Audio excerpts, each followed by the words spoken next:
Hey everyone, today we're getting into something that has shaped the modern world in ways we still feel today: colonialism. It's a big topic and we're going to break it down from lots of angles, including literature, history, and the legacy of the abuses on society. Bear with me, because this journey will lead us through centuries of domination and resistance and the many contradictions of empire. But first, before delving into the intricacies of colonialism, let us begin by asking, what is colonialism? In essence, it refers to a country dominating another one, usually with the goal of increasing economic ties.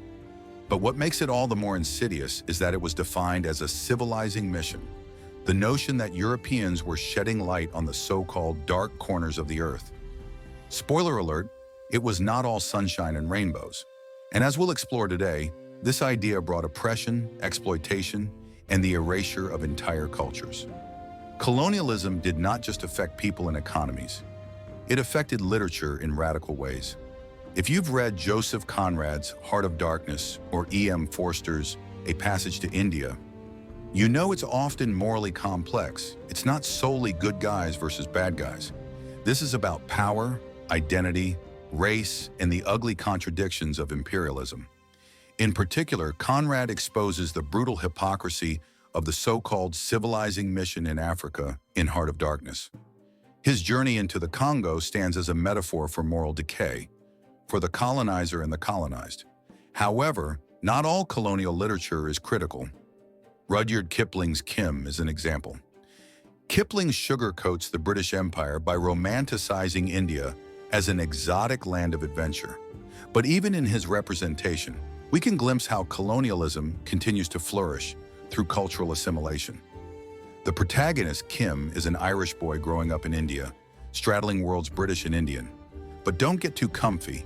Kipling's works can be problematic, especially in their relationship to native cultures, which they often depict as inherently other. So then, who were the voices behind these colonial narratives? Well, let's begin with Joseph Conrad. He was born in Ukraine in 1857 to a Polish family, and is today regarded as one of England's greatest authors, though his relationship with Britain was a fraught one.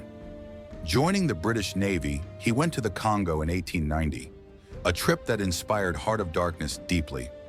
Conrad was no fan of colonialism, but he wasn't immune from its racial attitudes.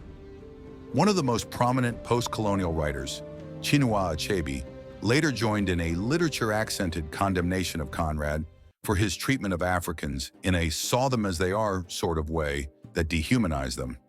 Then we have Forster, author of A Passage to India, a critique of British colonial rule in India. Through the individual struggles of its characters, Forster demonstrates how colonialism is not only political, but has its effects on personal relationships too. The Marabar Caves, in the novel A Symbol of India's Mystery and the Limitations of British Understanding, were the subject of that S.S. O'Malley novel. But let's back up for a second. What were the actual consequences of colonialism? We're talking about economic exploitation, with colonizers extracting resources and labor, leaving behind underdeveloped economies and persistent inequality. And on top of all this, you have a cultural genocide, where colonizers force their beliefs and language to erase any native culture and identity. And then there is, of course, the violence. Colonial powers employed barbaric force to keep colonized populations in check. Now let's discuss the impact of colonialism on thinking. The colonial mindset was founded on the notion of racial superiority, with the white Europeans seeing themselves as superior to the people they colonized. This notion validated the domination and denigration of whole cultures.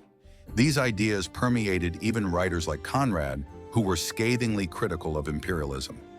Indeed, race was central to colonial ideology. Consider this: hardly a single white colonial writer can escape an accusation of racism. It was baked into its structural foundations, biological or cultural superiority no less, and it showed up in literature, where characters often dealt with matters of race, identity, and power.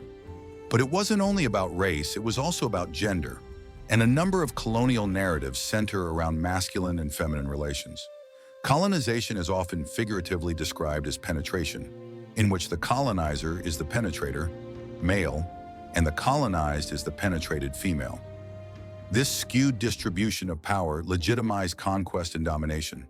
stabilizing gendered hierarchies of submission control. In these stories, though, women play supporting roles, if they're in the picture at all, struggling for agency within a patriarchal structure. This mirrors the wider power asymmetry in colonial relations. New imperialism was a relatively short era. It continued through the late 19th century and World War I, after which support for colonization started to fade. By the time we reached the early 20th century, many of the colonial powers had fatigue about empire, due in part to the economic and political burden of two world wars. This decline did not mean colonialism was dead, but it did signal a change in attitudes toward empire and how to justify it.